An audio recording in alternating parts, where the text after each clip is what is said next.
আমি নিজে আমার নিজের কথা যদিও নিজেকে বড় মনে করি না, তবে আলাদা।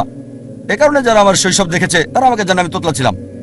যখন কেউ বলতো তোমার নাম কি, আমি বলতাম যা যা যা যা জাকির, এরকমই ছিলাম। শৈশব থেকে আমি তোতলা।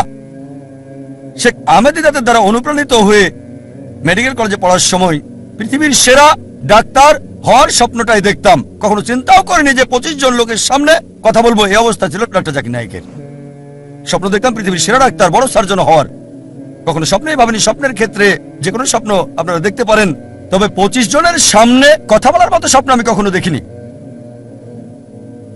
আলহামদুলিল্লাহ, আল্লাহ সুবহানাহু ওয়া তাআলার সাহায্যে শেখ আহমেদ দিদাতের দ্বারা অনুপ্রাণিত হয়ে এখন আল্লাহর ভৃত্য অনুগত। মাশাআল্লাহ, কথা বলি শত শত হাজার হাজার লাখ লাখ লোকের সামনে। মাশাআল্লাহ, এখানে দেখতে পাচ্ছেন 1 লাখেরও বেশি। শেখ আহমেদ দিদাতের দ্বারা অনুপ্রাণিত হয়ে ইসলামিক রিসার্চ ফাউন্ডেশন প্রতিষ্ঠা করলাম। বক্তা হওয়ার জন্য না, বক্তা তৈরি করার জায়গা করেছি। রাজা হতে পারবো না, রাজা তৈরি করবেন। আমি বক্তা হতে পারবো না, তাই বক্তা তৈরির জন্য অর্গানাইজেশন করেছি। আল্লাহর পরিকল্পনা ছিল, প্রথম বক্তা কথা বলতে পারছিলেন না, আমি বাধ্য হয়ে মঞ্চে গেলাম। আর বুঝতে পারলাম দাওয়ার কাজ করছি, অমুসলিমদের সাথে মুখে জড়তা নেই। যখন মুসলিমদের সাথে কথা বলছি তখন আছে, অমুসলিমদের সাথে কথা বলে তোতলাই না আমি। যখন স্টেজে যাই, সাধারণত স্টেজে গেলে মানুষ তোতলায়। আলহামদুলিল্লাহ, আল্লাহ সুবহানাহু ওয়া তাআলার রহমতে আমি স্টেজে গিয়ে তোতলাইনি। তিনি দয়া করেছেন, আমাকে শরীরের ডাক্তার না করে আত্মার ডাক্তার করেছেন। আর শেখ আহমেদ দিদাত, আমি তাকে বললাম, আঙ্কেল, 1987 সালে প্রথম দেখা করি। আমি তার ড্রাইভার ছিলাম, চালক। যেখানে যেতেন আমি নিয়ে যেতাম যাতে সময়টা বেশি পাই। বললাম, আঙ্কেল, আপনি কেন এত এগ্রেসিভ? তিনি বললেন, বাবা, আমি এগ্রেসিভ না, আমি মিলিট্যান্ট। মিলিট্যান্ট শয়তানের সাথে দুইভাবে যুদ্ধ করা যায়, পানি দিয়ে অথবা আগুন দিয়ে। আমি আগুন বেছে নিয়েছি। এটা ছিল তার উত্তর। আমি যখন দেওয়া শুরু করলাম, তার ম্যাটেরিয়াল ব্যবহার করতাম, তবে নরম হয়ে থাকতাম, খুব নরম, খুব দয়ালু। কোনো ফলাফল নাই। মেডিকেল কলেজে দাওয়া দিতাম, তারপর মিলিট্যান্ট হলাম। শেখ দিদাতের চেয়ে বেশি মিলিট্যান্ট। হায় আল্লাহ, কি পেলাম! মুসলিম বন্ধুরা সব দৌড়িয়ে পালিয়ে যেত, আর আমি অমুসলিমদের সাথে একা। মিলিট্যান্ট হওয়ার একই ফলাফল পেলাম। মাশাআল্লাহ, আল্লাহ আমাকে পথ দেখিয়েছেন। স্টেজে এসে আমি নরম হয়ে যাই, এতই নরম হই যে প্রশ্নকারীরা গালমন্দ করলে আমি হাসতাম। শেখ আহমেদ দিদাত আমাকে দিলেন টাইটেল। প্রথমে দিলেন দিদাত প্লাস, তারপর আবার যখন দেখা হলো, বাবা, তারা তোমাকে গালমন্দ করছে, অভিশাপ দিচ্ছে, তুমি হাসছো, আবার টাইটেল দিলেন। আমার যা করতে লেগেছে 40 বছর, তুমি তা করে ফেলেছো 4 বছরে। আর আলহামদুলিল্লাহ, যদি আমার ব্যাপারে দেখেন, আমার পছন্দটা, আমি এমন লোক যে সবসময় চেয়েছি সেরাটা, কখনোই 2 নম্বরটা চাইনি, সেরাটা। শৈশব থেকে এই সেরাটা বাছাই করেছি। এখন আমি আমার আকাঙ্ক্ষাকে আল্লাহ সুবহানাহু ওয়া তাআলার দিকে ফিরিয়েছি। একেবারে সেরা ক্যামেরাটা চেয়েছি, সেরা যন্ত্রপাতি, সবচেয়ে ভালো পরিবেশ আল্লাহর বার্তা প্রচার করার জন্য সেরা কনফারেন্সটা করতে চেয়েছি।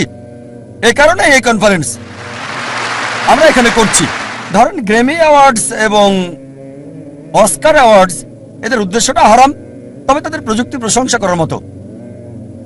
বললাম, কেন আমরা করতে পারবো না আল্লাহ সুবহানাহু ওয়া তাআলার জন্য? উদ্দেশ্য ভিন্ন, আল্লাহ সুবহানাহু ওয়া তাআলাকে খুশি করা। পৃথিবীকে দেখাতে চাই যে আমরা মুসলিমরাও আলহামদুলিল্লাহ করতে পারি। এমন না যে এগুলো ছাড়া দেওয়া হবে না, হবে। আমরা দেখাতে চাই যে আমরা আল্লাহ সুবহানাহু ওয়া তাআলার জন্য সেরাটা চাই। সবচেয়ে ভালো অফিস করতে চেয়েছি, এজন্য সবচেয়ে ভালো অফিস করেছি। ব্যবহার করেছি ইটালিয়ান মার্বেল। আমার অফিসে ইটালিয়ান মার্বেল, ইসলামিক রিসার্চ ফাউন্ডেশনে। আমার বাড়িতে ইটালিয়ান মার্বেল নাই। কেন? যে স্থানে মানুষ আল্লাহ সম্পর্কে জানতে আসে, তাদের সেরাটা দিতে চেয়েছি। সে সময় 1990-এর দিকে ইন্ডিয়াতে ইটালিয়ান মার্বেল মুসলিম অফিসে শুনি নাই। সামান্য দিয়ে শুরু। আমাদের অফিস ছিল মাত্র 20 থেকে 25 বর্গ মিটারের, 25 বর্গ মিটার অফিস ছিল, একজন কর্মচারী। এখন মাশাআল্লাহ, আল্লাহর দয়ায় এখন 400-এরও বেশি এমপ্লয়ি। মাশাআল্লাহ, সবচেয়ে বড় দাওয়া প্রতিষ্ঠান। মাশাআল্লাহ, আল্লাহ সাহায্য করেছে। স্কুলে আমি ভালো বিতার্কিক ছিলাম, খুবই ভালো। উদ্দেশ্য কি ছিল? বিতর্কে জয়ী হওয়া। উদ্দেশ্য পরিবর্তন করেছি, দিন প্রচারের চেষ্টা করছি। সত্য দিন, ফলাফল পাচ্ছি। প্রথমে আমি ঘুমাতাম 5 ঘন্টা 6 ঘন্টা মেডিকেলের সময়, এখন ঘুমাই মাত্র 3 ঘন্টা আল্লাহর জন্য। আর আমার সবসময় চেষ্টা ছিল পৃথিবীতে ভিন্ন কিছু বা সেরা কিছু করা, দুটো যে কোনো একটা। মাশাআল্লাহ, একটা ভিন্ন চ্যানেল শুরু করলাম তুলনামূলক ধর্মতত্ত্বের উপর। আল্লাহ এটাকে পৃথিবীর সবচেয়ে জনপ্রিয় চ্যানেল করেছেন, 100 মিলিয়নেরও বেশি দর্শক, মাশাআল্লাহ। এর 2 বছর পর চালু করেছি নতুন চ্যানেল পিস টিভি উর্দু। গত কনফারেন্সে ঘোষণা করেছিলাম ইনশাআল্লাহ জুন অথবা জুলাইয়ের মধ্যে চালু করব নতুন চ্যানেল, এবং আল্লাহ সাহায্য করেছেন। 19 জুন চালু করেছি নতুন চ্যানেল পিস টিভি উর্দু। ইনশাআল্লাহ এই কনফারেন্সের শেষ দিনে ইনশাআল্লাহ যদি আল্লাহ চান, ঘোষণা দিতে চাই চালু করতে যাচ্ছি 3য় চ্যানেল পিস টিভি বাংলা। কারণ বাংলা ভাষা মাশাআল্লাহ শত শত মানুষ বাংলায় কথা বলে, এটা দরকার। আমার ইচ্ছা সব ভাষায় এরকম ইসলামিক চ্যানেল চালু করা। তবে আল্লাহ যদি চান রমজানের পর ইনশাআল্লাহ আগামী বছর 2010 ইনশাআল্লাহ যদি আল্লাহ চান, আল্লাহ যদি সাহায্য করেন, আল্লাহর সাহায্যে 3য় চ্যানেল চালু করব পিস টিভি বাংলা ইনশাআল্লাহ। আরেকটা আশা ছিল চ্যানেলের পাশাপাশি একটা স্থান থাকবে যেখানে মানুষকে জীবনের আসল লক্ষ্যের শিক্ষা দেওয়া হবে। তাই স্কুল চালু করেছি, ইসলামিক ইন্টারন্যাশনাল স্কুল। উদ্দেশ্য আল্লাহ সুবহানাহু ওয়া তাআলার সন্তুষ্টি। আল্লাহকে খুশি করার মধ্য দিয়েই দেখবেন আল্লাহ আখিরাত এবং দুনিয়াতেও পুরস্কার দান করবেন। এই ইচ্ছা নিয়েই স্কুল চালু করেছি যে ইনশাআল্লাহ ইসলামিক ইন্টারন্যাশনাল স্কুলের প্রত্যেকটা ছাত্র, বোম্বেতে 400-এরও বেশি, চেন্নাইয়ে 250-এর বেশি, ইনশাআল্লাহ তাদের সবাই 100 গুণ বেশি ভালো পাবে শিক্ষা এবং পরিবেশ জাকির নায়েকের চেয়ে। এটা আল্লাহর হাতে।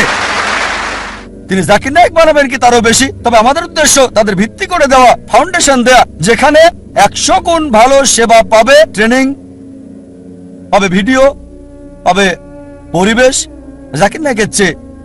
এটা আল্লাহর হাতে, তিনি বানাবেন কিনা। একটা উদাহরণ দিচ্ছি আমি। আমার ছেলে ফারিক নায়েক, আপনারা চেনেন মাশাআল্লাহ। আপনাদের বলেছিলাম গতকালের আগের দিনের লেকচারে, আমি ভাষা হিসেবে আরবি জানি না। আমি বলেছি আমার ছেলেকে আরবি শেখাবো ইনশাআল্লাহ, লুগা ফুসা। স্কুলের সব ছাত্রকে শিখিয়েছি মাশাআল্লাহ। আমার ছেলে যখন স্কুল শুরু হয় মাশাআল্লাহ, সে ছিল সেরা খেলোয়াড়, ট্রফি পায়। 1 বার না, 2 বার না, 3 বার না, 4 বার না, টানা 5 বার পেয়েছে সে। আমার মনে হয় ভালো লাগে, কারণ সে অভ্যস্ত। যখন আমি স্কুলে ছিলাম, যখন স্কুলে পড়তাম, আমিও চাইতাম প্রথম হতে, স্বর্ণপদক পেতে, যেটা ছিল আমার উদ্দেশ্য। দেখবেন তরুণরা 100 মিটার দৌড়ে প্রথম হয়, স্কুলে কখনো গোল্ড মেডেল পাইনি। যখন কলেজে গেলাম তখন মাশাআল্লাহ বুঝতে পারলাম যে আমি বড় দৌড়বিদ, আর গোল্ড মেডেলও পেলাম মেডিকেল কলেজে 10 কিলোমিটার। তখন আমার মনে হলো গোল্ড মেডেল অপ্রয়োজনীয়। ভালো, দেখতে ভালো, গোল্ড মেডেল আসলে কি? 10 কিলোমিটার লোকজন দেখে, আসলে বড় কিছু না। তারপর শেখ আহমেদ দিদাতকে দেখলাম, এই মানুষটি আমার লক্ষ্য কেন্দ্র পরিবর্তন করেছে। আর এভাবে মাশাআল্লাহ তিনি আমাকে বললেন, বাবা আমি খ্রিস্টান ধর্ম এবং ইসলামের উপর গবেষণা পড়াশোনা করেছি, তুমি অন্যগুলো পড়ে দেখো।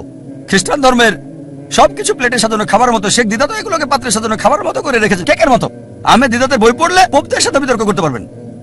তারপর আমি হিন্দু ধর্ম, শিখ ধর্ম, জৈন ধর্ম, বিজ্ঞান, অন্যান্য বিষয়ে পড়লাম। মাশাআল্লাহ শেখ দিদাতের লেকচার দর্শক দেখে অভিভূত আমি। সবচেয়ে বেশি দর্শক হয়েছিল বার্মিংহামে, 12,000 মানুষ ছিল। মাশাআল্লাহ, আল্লাহ সুবহানাহু ওয়া তাআলা মাশাআল্লাহ তিনি রাস্তা খুলে দিয়েছেন। আল্লাহর সাহায্যে মাশাআল্লাহ আমার ছেলে কোরআনে হাফেজ হয়েছে 13 বছর বয়সে। একটা ব্যতিক্রম, 1 বছরে সপ্তাহে 5 দিন, অসাধারণ। লোকজন বলে জাকির ক্রেজি, প্রতিদিন 1 ঘন্টা, সপ্তাহে 5 দিন, বছরে 9 মাস, অসম্ভব। আমাদের স্কুলের অধিকাংশ ছাত্রছাত্রী 2.5 বছর থেকে 4 বছরে হেফজ শেষ করে, তাদের মধ্যে একজন আমার ছেলে। তারপর সে ব্ল্যাক বেল্ট পেল তাইকোন্দোতে। তবে যে বিষয়টা আমাকে বেশি আনন্দ দিয়েছে সেটা হচ্ছে তার পাবলিক লেকচার। 8 বছর বয়সে ছোট লেকচার 10 মিনিট, 15 মিনিট, 50,000, 1 লাখ দর্শকের সামনে আমার লেকচারের আগে। আর আমি প্রথম লেকচার দেই, পাবলিক লেকচার, 27-28 বছর বয়সে। লোকজন বলতো, ও এত কম বয়সে 28 বছর। আমিও ভাবতাম 28 বছর। শেখ দিদাত 60-70-এ, আমি 28 বছরে। আমি খুব খুশি। আর আমার ছেলে প্রথম দীর্ঘ পাবলিক লেকচার, যেটা 1 ঘন্টা 15 মিনিটেরও বেশি, 119টা উদ্ধৃতি, 56টা কোরআন থেকে, 52টা বাইবেল থেকে, আর 11টা হাদিস আরবি সহ, মাত্র 14 বছর বয়সে। আমার অর্ধেক। আমি খুবই আনন্দিত। মাশাআল্লাহ, 1 ঘন্টা 15 মিনিট, 119টা উদ্ধৃতি, কোনো নোট ছাড়া। এই বছর মাশাআল্লাহ আবার লেকচার দিয়েছে। এই গত সপ্তাহের রোববারে লেকচারটা দিয়েছে, এই রোববারে আবারও দিয়েছে। Misconception about Islam, concept of god. ইনশাআল্লাহ ইনশাআল্লাহ আল্লাহ সুবহানাহু ওয়া তাআলার কাছে দোয়া করি যেন তার প্রচেষ্টাকে কবুল করেন। সব সময় বলি, আমার ছেলেকে বলি, আল্লাহ তোমাকে সামর্থ্য দিয়েছেন, তবুও তোমার চাহিদাকে ছোট করে রাখো, চাহিদা কম করে রাখো। কেন? তোমার এই প্রাচুর্য নাও থাকতে পারে। তোমার উদ্দেশ্য হচ্ছে দাওয়া। আর আল্লাহ তাআলা কোরআনে বলেছেন, সূরা ফুসিলাত 41-33, ومن احسن قولا ممن دعا الى الله وعمل صالحا وقال انني من المسلمين। তার কথার চেয়ে কার কথা উত্তম, যে মানুষকে আল্লাহর দিকে আহ্বান করে আর বলে আমি মুসলিমদেরই একজন। কেন বলে? আমার মনে আছে বিয়ের সময় স্ত্রীকে বললাম যে আমি একজন ডাক্তার, মাসে তোমাকে 4,000 টাকা হয়তো দিতে পারবো। 4,000 টাকা $100 কম। আমি 4,000 টাকা প্রতি মাসে দিতে পারবো। যদি বিয়ে করতে চাও তাহলে আমাকে বিয়ে করতে পারো। মাশাআল্লাহ, সে কলেজের টিচার ছিল, যা বলেছিলাম তার চেয়ে বেশি আয় করতো। সেও দায়ী ছিল। মাশাআল্লাহ। তাই ছেলেকে বলি চাহিদা কম করে রাখতে। যেমন যদি ফ্লোরে ঘুমিয়ে অভ্যস্ত থাকে, সমস্যা মোকাবেলায় যদি আত্মত্যাগ করতে হয়, তাহলেও দাওয়া চালিয়ে যাওয়া সহজ হবে। বিলাসিতায় অভ্যস্ত থাকলে আর প্রাচুর্য শেষ হয়ে গেলে তোমার দাওয়ার কাজ চালিয়ে যেতে পারবে। মাশাআল্লাহ, আমি দেখেছি আমার ছেলে 7 স্টার হোটেলে ফ্লোরে শুয়ে ঘুমিয়েছে। অল্প বয়সে শিক্ষা দিতে হয়, সংগ্রামের মোকাবেলা করতে শিখবে। সোনার চামচ মুখে দেবে না, যা আল্লাহ সুবহানাহু ওয়া তাআলার উদ্দেশ্যের দিকে তাকে বাধা দেবে। আমি লেকচার শেষ করতে চাই। জীবনের উদ্দেশ্য অর্জনের বিষয়গুলোকে সাজিয়ে আপনার জীবনের বিভিন্ন স্তরে কোন দিকে আছেন সেটা দেখতে হবে। 6টা পয়েন্ট দেওয়ার আগে আরেকটা কথা বলি। যখন লোকজন আমাদের স্কুলে বাচ্চা ভর্তি করে, আমি তাদের জিজ্ঞেস করি উত্তম সময় কোনটা, ভালো সময় কোনটা আপনার সন্তানের ভবিষ্যৎ নিয়ে চিন্তা ভাবনার, কোনটা ভালো সময় আপনার সন্তানের ভবিষ্যৎ কি হবে, সে কি করবে। অনেকে বলেন যখন সে কলেজে যায়, কেউ বলেন না যখন স্কুলে ভর্তি হয়, কেউ বলে না যখন কিন্ডারগার্টেনে ভর্তি হয়।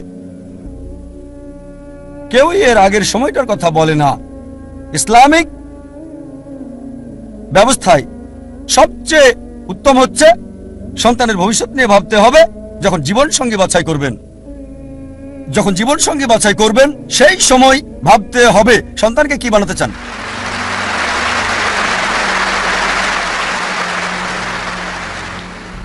কারণ তার মা, বাবা, পিতামাতা তাদের আসল শিক্ষক। প্রথমে আপনাকে ভাবতে হবে, সেটা আসল সময়। আপনাকে সন্তানের ভবিষ্যৎ নিয়ে ভাবতে হবে। জীবনের উদ্দেশ্যগুলো সংক্ষেপে বলছি, যা একজন মানুষকে ভাবতে হয়। 1 নাম্বার হচ্ছে যখন শিক্ষা দেবেন, দেখতে হবে কোন প্রতিষ্ঠানে পড়াচ্ছেন। স্কুল, কলেজ, যেটা দুটোরই সুযোগ সৃষ্টি করবে আখিরাত এবং দুনিয়া। শুধু এই দুনিয়ার ডিগ্রি আপনাকে সাহায্য করবে না। এমন একটা স্কুলে দেন যেখানে দুনিয়া এবং আখিরাত দুটোই হয়। আর ইনশাআল্লাহ এই উদ্দেশ্য নিয়ে শুরু করেছে ইসলামিক ইন্টারন্যাশনাল স্কুল। আর যদি আল্লাহ চান আমাদের স্কুলের আরো শাখা বাড়ানো হবে। দ্বিতীয় হচ্ছে দেখবেন তার বন্ধুদেরও যেন একই জীবনের উদ্দেশ্য থাকে। বন্ধু হতে হবে ইসলামিক। যখন বড় হয় এমন প্রতিষ্ঠানে যোগ দেবে যার লক্ষ্য এবং উদ্দেশ্য কোরআন এবং সহিহ হাদিসের ভিত্তিতে।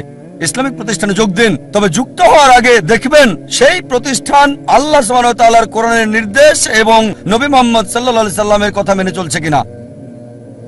চতুর্থ হচ্ছে যখন পেশা বাছাই করবেন, আল্লাহ বলেন সূরা আল ইমরান অধ্যায় 3 আয়াত 104, তোমাদের মধ্যে যারা ভালো কাজ করার জন্য অন্যকে আদেশ করবে, মন্দ কাজে নিষেধ করবে, আর তারাই মূলত সফল কাম। আল্লাহ বলেন সূরা ফুসিলাত অধ্যায় 41 আয়াত 33, ومن أحسن قولا ممن دعا إلى الله وعمل صالحا وقال إنني من المسلمين। তার কথার চেয়ে কার কথা উত্তম যে মানুষকে আল্লাহর দিকে ডাকে, সৎকর্ম করে আর বলে আমি মুসলিম। এমন পেশা বাছাই করতে হবে যেটা আল্লাহ সুবহানাহু ওয়া তাআলার দিকে নিয়ে যায়। আল্লাহ সুবহানাহু ওয়া তাআলার বার্তা পৌঁছে দেওয়া তার চেয়ে আর কখনো কোনো ভালো পেশা হতে পারে না। 5 নম্বর, একই উদ্দেশ্য আছে এমন জীবন সঙ্গী বাছাই করতে হবে, একই লক্ষ্য আল্লাহ এবং তার রাসূল, আল্লাহ কেন্দ্রিক। আর 6 নম্বর পয়েন্ট, কোরআনের আয়াত দিয়ে আলোচনা শেষ করতে চাই। সূরা আনাম অধ্যায় 6 আয়াত 162 বলা হয়েছে, إن صلاتي ونسكي ومحياي ومماتي لله رب العالمين। আমার নামাজ, আমার কুরবানি, আমার জীবন, আমার মৃত্যু আল্লাহর জন্য, বিশ্ব ব্রহ্মাণ্ডের মালিকের জন্য। ওয়া আখিরু দাওয়ানা আলহামদুলিল্লাহি রাব্বিল আলামিন।